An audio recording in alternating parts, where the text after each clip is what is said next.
Hi everyone, welcome back to Kavya classes. Miss Sapna, hopefully आप सभी लोग बहुत ही ज़्यादा अच्छे होंगे और अच्छे से क्लास को अटेंड करते होंगे। So thank you. चैनल पे नए हो सो प्लीज़ चैनल को लाइक शेयर सब्सक्राइब जितना ज़्यादा हो सके कर दीजिएगा, बिकॉज आपकी सब्सक्राइब और लाइक शेयर से हमें एनर्जी मिलती है बहुत ही बेस्ट क्लास देने की। सो गाइज, आप सभी का सपोर्ट बहुत ही अच्छे से बना है। सो गाइज, जैसे ही सपोर्ट बनाए रखिएगा, ओके। एंड चैनल पे नए हो सो प्लीज चैनल को लाइक शेयर सब्सक्राइब कर दीजिएगा। जैसे कि क्या हम ईवीएस पढ़ा रहे हैं, इन्वायरमेंट पढ़ा रहे हैं, सी टेट टेट, आप किसी भी टीचिंग एग्जाम की प्रिपरेशन कर रहे हैं, चाहे सुपर टेट की, तो हर जगह पे ईवीएस पूछा जाता है। तो बेसिकली हम ईवीएस की बात कर रहे थे, जिसमें हम डिजीज पढ़ा रहे थे। डिजीज में हम काफी सारी चीजें बता दिए थे कि डिजीज क्या होती है और कैसे ये फैलती है, कैसे इसका रोल क्या है लाइफ में। तो ये सारी चीजें हमने आपको बता दी है। अगर कोई भी पिछली क्लास को नहीं देखा है तो इस क्लास को वहां से वो कनेक्ट कर सकता है, ताकि पीछे वाली नॉलेज होने के बाद इस वाली क्लास को लेंगे तो आपको चीजें एकदम क्लियर होती चली जाएंगी, ओके। तो विदाउट टाइम को लॉस किए हम आपको बार बार बताते हैं, यहाँ बात करते हैं टू द पॉइंट। क्या की बात करते हैं टू द पॉइंट, एकदम एग्जाम ओरिएंटेड अप्रोच होती है कि जो एग्जाम में क्वेश्चन आया हुआ है उसी पॉइंट को उठाया जाए और बहुत ही अच्छे से समझाया जाए, ताकि आपका टाइम वेस्ट ना हो और बहुत अच्छे से आपका क्लियर होता चले जाए, कॉन्सेप्ट जो है क्लियर होता चला जाए, ठीक है। तो आइए क्लास को कंटिन्यू करते हैं विदाउट टाइम को लॉस किए। जैसे कि डिसीज पढ़ा रहे थे, जिसमें हम आपको बैक्टीरिया से, विषाणु से होने वाले रोग कैसे फैलते हैं उसके बारे में, जैसे मैंने मंकी पॉक्स के बारे में बता दिया था। तो आइए और आगे हम बताते हैं और डिस्कशन करते हैं कि मच्छर से क्या होता है, निपाह वायरस किसे कहते हैं एंड जीका वायरस किसे कहते हैं। फिर हम क्या देखेंगे, जीका वायरस और चिकन पॉक्स, स्मॉल पॉक्स, ये देखेंगे। और फिर उसके बाद बेसिकली हम देखेंगे कि रेबीज वायरस क्या होता है, रेबीज वायरस क्या होता है, इन सब के बारे में बहुत ही डिटेल से हम पढ़ेंगे, ठीक है। तो जस्ट हम क्लास को कंटिन्यू कर रहे हैं। विषाणु से फैलने वाले रोग,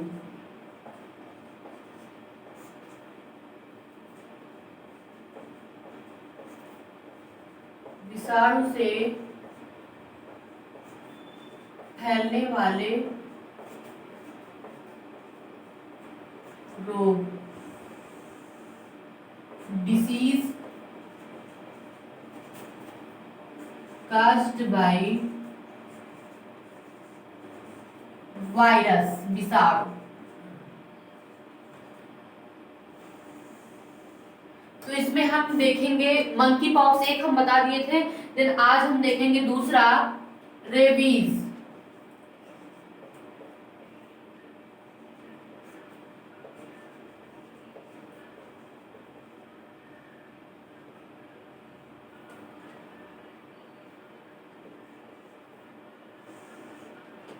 रेबीज पहले हम समझते हैं कि ये किस में पाया जाता है। रेबीज जो विषाणु होता है बेसिकली किस में पाया जाता है, तो रेबीज की हम बात करते हैं, यह कुत्ता, बिल्ली, बकरी, कुत्ता, बिल्ली, बकरी, चूहा, बंदर,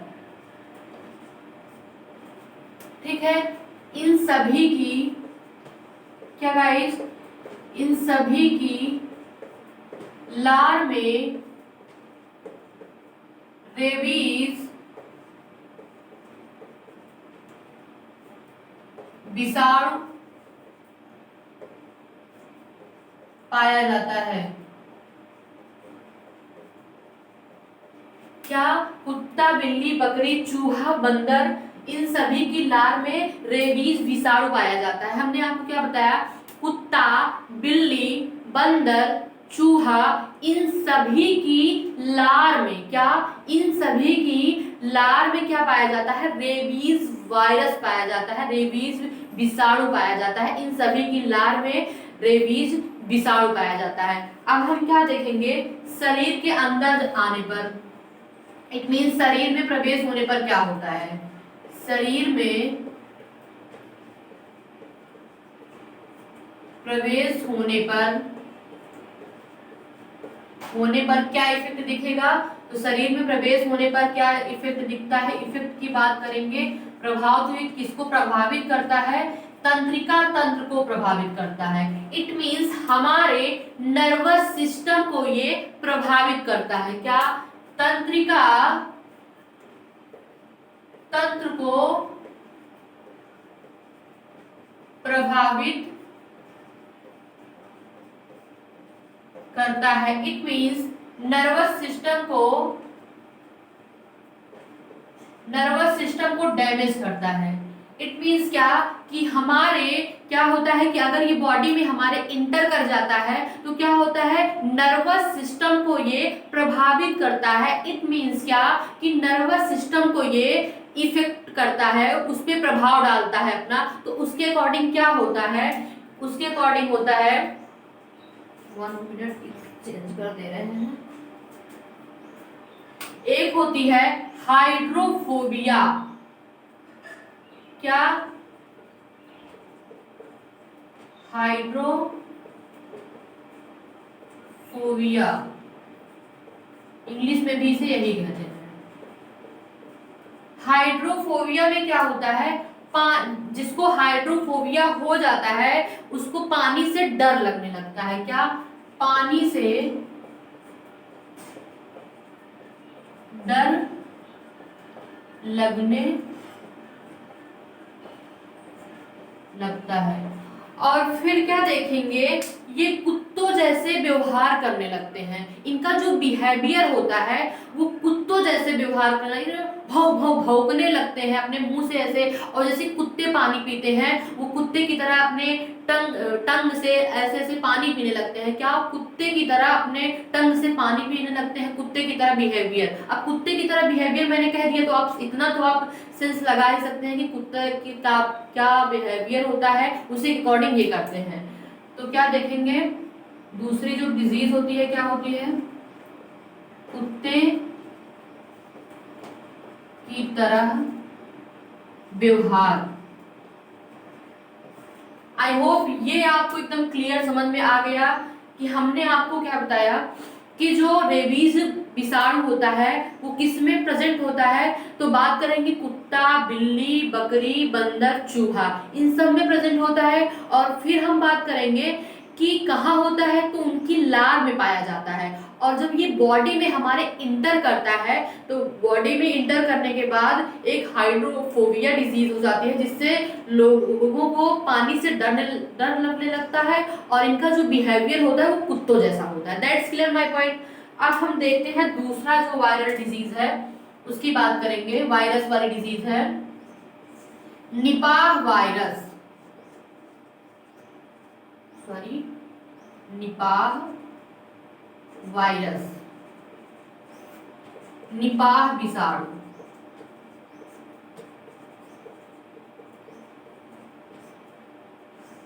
अगर बात करते हैं निपाह विषाणु की तो यह बैट में पाया जाता है। इट मीन चमगादड़ में पाया जाता है। यह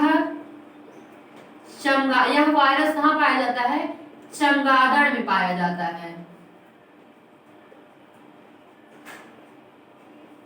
चमगादड़ में पाया जाता है और ये शरीर में इंटर करता है तो क्या इफेक्ट इसका दिखता है, तो ये मस्तिष्क को प्रभावित करता है। क्या बात करेंगे प्रभावित करने की, यह मस्तिष्क को प्रभावित करता है।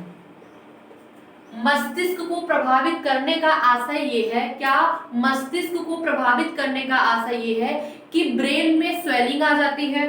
क्या, कि ब्रेन में स्वेलिंग आ जाती है, ब्रेन में सूजन आ जाती है, मस्तिष्क में सूजन आ जाती है, मस्तिष्क में सूजन। और फिर क्या होता है, हाई फीवर, तेज बुखार।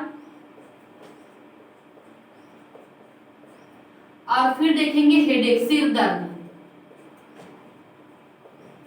आई आई होप ये बहुत अच्छे से आपको क्लियर हुआ कि जो निपाह वायरस है, क्या निपाह वायरस है, वो प्रेजेंट कहाँ होता है, तो बैट में होता है, चमगादड़ में होता है। और इनसे इसका जब हमारी बॉडी में ये इंटर करता है, इसका क्या इफेक्ट होता है, तो हमारे ब्रेन को ये क्या करता है, नुकसान पहुंचाता है। क्या हमारे ब्रेन को ये मस्तिष्क को नुकसान पहुंचाता है, जिससे ब्रेन में स्वेलिंग आ जाती है, मस्तिष्क में सूजन आ जाती है और हाई फीवर हो जाता है, तेज बुखार और सिर दर्द होता है।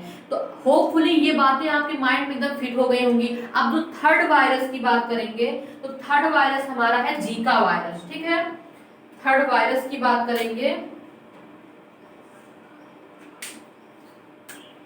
Zika virus.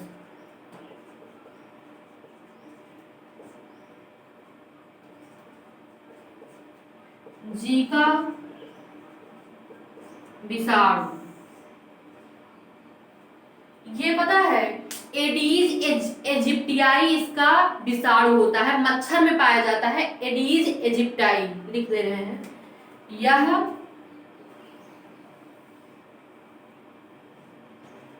यह एडीज इजिप्टियाई मच्छर में पाया जाता है। मच्छर के काटने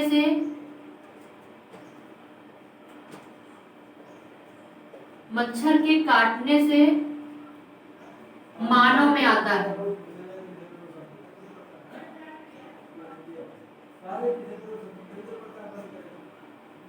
यह एडीज एजिप्टियाई मच्छर में पाया जाता है। क्या जो जीका वायरस है, क्या जो जीका वायरस है वो इजिप्टियाई मच्छर में पाया जाता है। और अगर बात करते हैं मानव में कैसे आता है, जब वही मच्छर इनको मानव को काट लेते हैं, डंक मार देते हैं, तो उनके थ्रू मानव में आ जाता है। और इससे क्या होता है, इससे होता क्या है, तेज बुखार,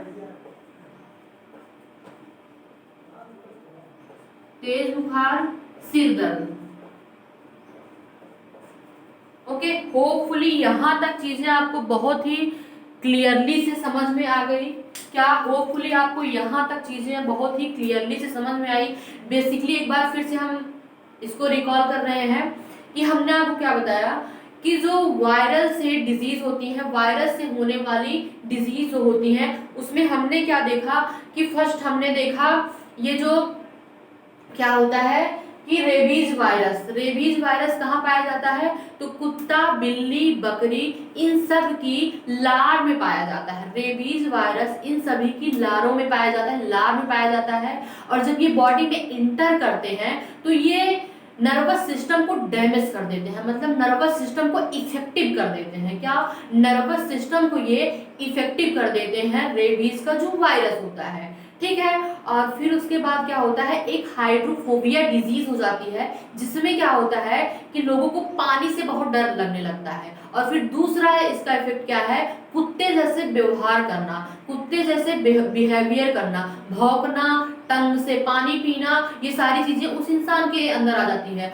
और इसके लिए वैक्सीन लगाई जाती है। जब कभी भी ऐसा होता है तो वैक्सीन बनी हुई है, वो वैक्सीन लगाई जाती है। ठीक है, वैक्सीनेशन होता है। एंड देन हमने आपको दूसरा क्या बताया, निपाह वायरस कहाँ प्रेजेंट होता है, चमगादड़ में प्रेजेंट होता है। क्या निपाह वायरस चमगादड़ में प्रेजेंट होता है।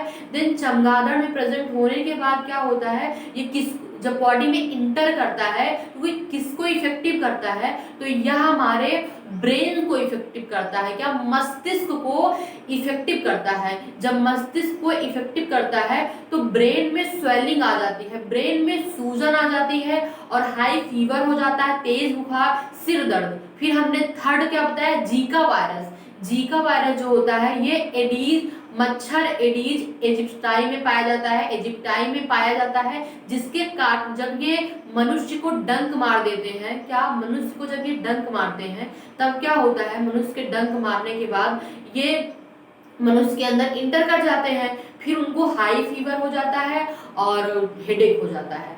तो बेसिकली आज का जो हमारा सेशन था ये डिजीज काज्ड बाय वायरस, जितने भी वायरल इन्फेक्शन थे, जितने भी वायरल डिजीज थी, हमने वो बात बता दी है। अभी एक दो, अभी चिकन पॉक्स रह गया है, स्मॉल पॉक्स रह गया है, बस दो और रह गया है और बाकी तो हो ही गया है। ठीक है, चिकन पॉक्स और ये, तो इनके बारे में डिस्कशन हम अगली क्लास में कर लेंगे। और आप सब बताइए कैसे हैं, क्या चल रहा है आपकी लाइफ में, अच्छे से आप स्टडी कर पा रहे हैं या नहीं कर पा रहे हैं, स्टडी पे बढ़िया फोकस बना पा रहे हैं या नहीं बना पा रहे हैं, कोई इशू हो, कोई प्रॉब्लम हो, कोई मोटिवेशन की नीड हो, सो जरूर लीजिएगा। बिकॉज हमेशा अपने आप को गाइड करते रहिए आगे बढ़ने के लिए, क्योंकि आगे बढ़ते रहेंगे, पीछे मुड़ के मत देखिए। धीरे धीरे कंटिन्यूटी का एक वो रोल बना लीजिए अपनी लाइफ में कि कंटिन्यूटी बनाए रखिए। क्या कंटिन्यूटी बनाए रखिए और अच्छे से पढ़ते रहिए। डेली पढ़िए, हाँ थोड़ा पढ़िए, एक पेज पढ़िए, 2 पेज पढ़िए, 3 पेज पढ़िए, जो पढ़िए एकदम आपके माइंड में वो फिट हो जाए। ऐसा नहीं कि एक बार पढ़ने के बाद उसको 4 बार फिर से दोहराना पड़े। ऐसा पढ़िए एकदम समझ समझ के चीजों को क्लियर करते चले जाइए। रट्टा मत मारिए, क्योंकि रटंत विद्या उड़ंत विद्या, तो रट्टा बिल्कुल भी मत मारिएगा। रटंत विद्या उड़ंत विद्या होती है, तो बस समझने का प्रयास करिएगा, जितना ज्यादा हो उसके समझिए। समझ में आपको आएगा तो आपके माइंड में हर वो चीजें पड़ी रहेंगी। हर चीज को रिलेट करके पढ़ा करिए कि ये चीज है तो ये इसका क्या हो सकता है। रिलेट करके आप पढ़ेंगे तो चीजें आपको क्लियरली समझ में आएंगी। हमेशा रिलेट करके पढ़िए, कभी भी ऐसे मत पढ़िए कि इधर उधर पढ़ लिए, तो वो चीजें आपके माइंड में फिट नहीं होंगी और आपको समझ में भी बहुत कम आएंगी, क्योंकि आप रटे रहेंगे। जब आप किसी को रिलेट करके पढ़ेंगे तो चीजें आपको एकदम फिक्स आपके दिमाग में घुस जाएंगी। तो आज का सेशन हम यहीं पे ओवर करते हैं। और अगर कोई भी डाउट हो आपके मन में, कोई भी कंफ्यूजन हो, किसी भी प्रकार का डाउट हो, so please tell me, reply आपको मिलना है। किसी भी प्रकार का डाउट, चाहे वो सीटेट फॉर्म को लेके हो, चाहे सीटेट एग्जाम को लेके हो, चाहे यूपी टेट के एग्जाम को लेके हो, चाहे जिस प्रकार का आपको मन में डाउट हो, so please tell me, reply आपको जरूर से जरूर मिलना है। ओके, तो आज का सेशन यहीं पे ओवर करते हैं, ओवर कर दें, ठीक है। आज का सेशन यहीं पे ओवर करते हैं, तो मिलते हैं कल। एंड अगेंस्ट चैनल पे नए हो सो प्लीज चैनल को लाइक शेयर सब्सक्राइब जितना ज़्यादा हो सके कर दीजिएगा। आपके सपोर्ट से हमें एनर्जी मिलती है बहुत ही बेस्ट क्लास देने की। जितना ज़्यादा हो सके शेयर करिए, हर जगह पे शेयर करिए, वायरल करिए क्लास को। ओके, तो मिलते हैं कल। Have a nice day, take care, see you.